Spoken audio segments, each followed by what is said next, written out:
¿Qué tal, camaradas de Soy Salmón? Hoy vamos a meternos en un brete histórico, de esos que parecen chiquitos, pero que dicen mucho. Piensen ustedes, finales del siglo XVIII, plena ilustración, las luces de la razón brillando, o eso decían los filósofos en sus salones europeos y en las tertulias de la capital virreinal.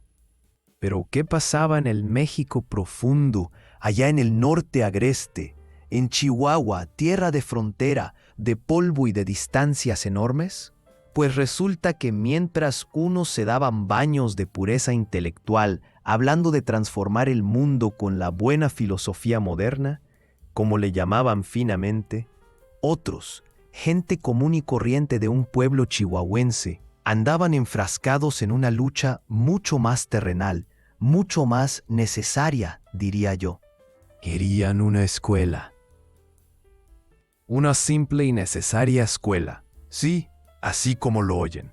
Entre 1779 y 1820, casi 40 años, 40, un suspiro en tiempo geológico, pero una vida entera para un ser humano. Esta gente se la pasó en andanzas, en ires y venires, tocando puertas, metiendo papeles, suplicando, quizá hasta exigiendo con la paciencia ya colmada, para conseguir algo que hoy nos parece tan básico, tan de cajón, un lugar donde los chamacos, los hijos de la comunidad, aprendieran a leer, a escribir, quizá a contar las 4 reglas básicas para no ser timados en el comercio o en la vida.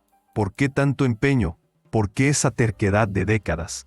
¿Será que les llegó el chisme de la Ilustración hasta allá, filtrado por algún funcionario o cura medianamente leído, y dijeron órale a razonar todos como manda el siglo?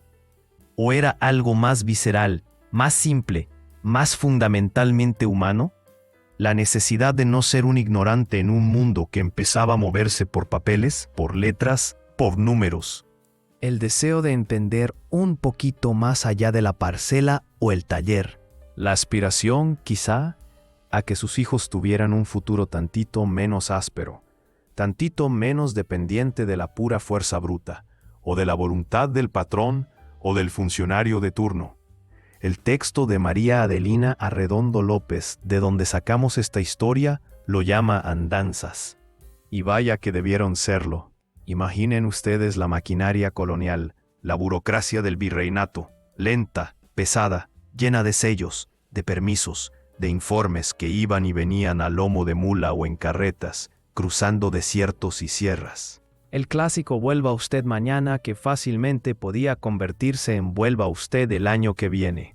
Y esto en Chihuahua, a cientos, miles de kilómetros de la Ciudad de México, donde las órdenes se diluían, los recursos se perdían, y el interés por un puñado de norteños queriendo educarse debía ser mínimo, casi exótico. 40 años peleando por un pizarrón, unas bancas y un pecho. Vaya epopeya anónima. Es que así funciona el poder a menudo, ¿no creen?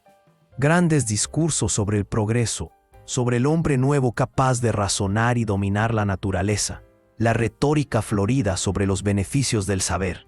Pero a la hora de la verdad, a la hora de soltar la lana, de asignar un maestro, de dar el maldito permiso para algo tan elemental como una escuela en un pueblo perdido del mapa, ahí la cosa se atoraba, se enredaba en trámites absurdos, en la indiferencia o la franca oposición de quienes veían en la ignorancia del pueblo una garantía de su propio poder.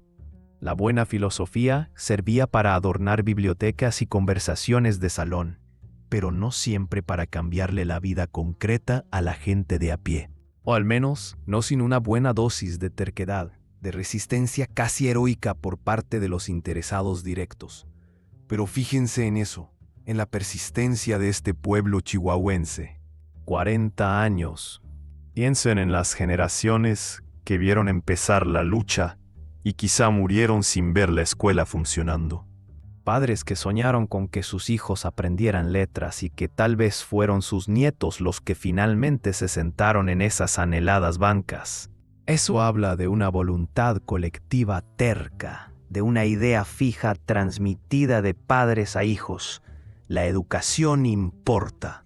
Importaba entonces, en medio del desierto físico y del aparente olvido administrativo, e importa ahora, no nos hagamos tontos.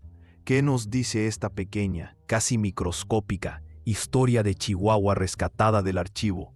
Que las grandes transformaciones sociales, esas que cacarean los políticos y los libros de historia oficiales, a veces empiezan con las luchas más modestas, más anónimas, más desesperadamente locales. Que el deseo de saber, de aprender, de entender, es una fuerza humana profunda y poderosa, capaz de mover montañas, o al menos de desgastar la piedra de la indiferencia burocrática a lo largo de décadas.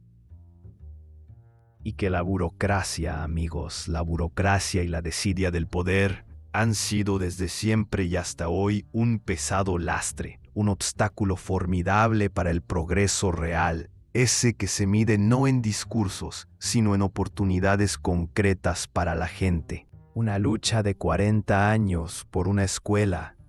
Piénsenlo.